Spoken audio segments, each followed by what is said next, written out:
সকালটা শুরু হয়েছিল গায়ে হলুদ দিয়ে।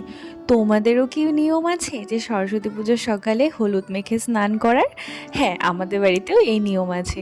এখানে আমি পুজোর সব কিছু গুছিয়ে রাখছিলাম, লুচি ভাজা থেকে শুরু করে নৈবেদ্য গোছানো, ফল কাটা সব আমি নিজেই করেছি।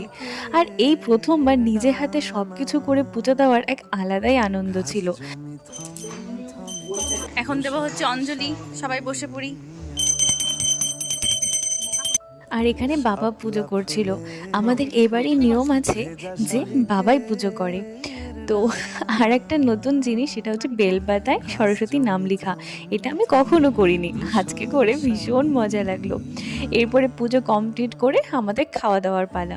আজ সরস্বতী পুজোর দিনে একটু খিচুড়ি না হলে কি আর ভালো লাগে? তো আমরা খিচুড়িই খাচ্ছিলাম, আর দারুণ টেস্ট হয়েছিল। সকলে মিলে খেতে কিন্তু ভীষণ ভালো লাগে। এরপর বিকেলবেলা একটু বেরিয়েছিলাম, অনেকটাই লেট হয়ে গেছিলো।